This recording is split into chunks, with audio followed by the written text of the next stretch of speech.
Forget the gondolas, forget the carnival masks. Venice was not a city. Venice was a corporation. It was the most sophisticated risk management engine in human history, and it ran, successfully, for nearly 1,000 years. Most empires rely on territory. Rome had land. The Mongols had land. Venice had none. No fresh water, no timber, no farmland, just mud. So here's the real question. How did a refugee camp built on a swamp dominate global trade for centuries? Because Venice didn't try to conquer the world. It engineered a system to leverage it.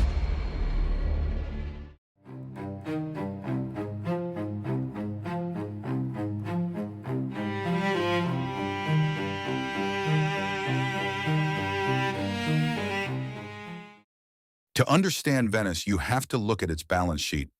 Every other empire in 1200 AD was asset-heavy. France had wheat fields. Steppe empires had cavalry. These are legacy assets. They require borders, and borders require blood.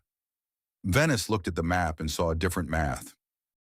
On the asset side, the Adriatic Sea, a liquid highway. On the liability side, everything else. No timber for ships, no grain for bread, no stone for walls. Venice was a city that should not exist. If the trade routes closed for 14 days, the most serene republic would simply starve. This wasn't just a business model. It was an existential deadline. Land empires expand. They build walls. But walls are capex, capital expenditure. They eat your margins. Venice opted for an asset-light model. They didn't want to own the forest. They wanted to be the only ones with the saw.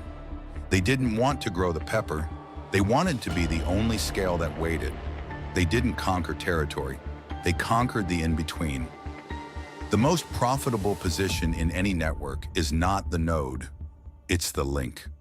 Venice became the global bottleneck, and in a bottleneck, you don't need an army to win. You just need the key to the gate. Venice was not merely a maritime republic. It functioned as a platform. In an era defined by territorial empires, Venice pursued a different model. It did not seek to control vast landmasses. It sought to control the infrastructure of exchange, trade routes, warehousing, currency, adjudication. Like modern platform economies, Venice did not simply participate in commerce. It structured the environment in which commerce occurred. Every platform requires a center of coordination. That center was the Fondaco dei Tedeschi. It was not merely a lodging house for German merchants. It was a regulated node of supervision. Goods were stored there. Transactions were recorded there. Foreign merchants operated within a monitored framework. Visibility enabled taxation. Centralization enabled enforcement. The Fondaco was not an accommodation facility. It was infrastructure. A platform also requires monetary stability. Venice provided this through the Venetian ducat. First minted in the late 13th century, the ducat maintained a remarkably consistent gold content for centuries. Its credibility was not derived from territorial dominance. It was derived from institutional reliability. As a result, the ducat circulated far beyond Venetian borders, accepted across Mediterranean markets in Northern Europe alike. In a fragmented political landscape, Venice offered monetary predictability. The final layer was legal standardization. Venetian commercial law developed a reputation for procedural consistency and enforceability. Contracts referencing Venetian jurisdiction carried weight in foreign markets. Merchants operating across Cairo, Constantinople, or Bruges often preferred Venetian arbitration mechanisms. This was not cultural influence. It was legal architecture. Taken together, these components formed what we would now describe as platform lock-in. Participation in the Venetian system granted access to naval protection, insurance mechanisms, recognized currency, standardized dispute resolution. Exiting the system meant forfeiting these protections.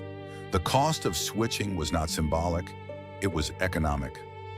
Venice did not dominate Mediterranean trade because it was the largest state, nor because it fielded the most powerful army.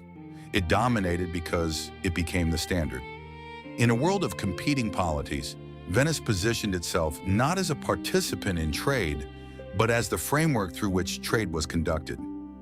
In contemporary terms, Venice did not own the market. It structured the market.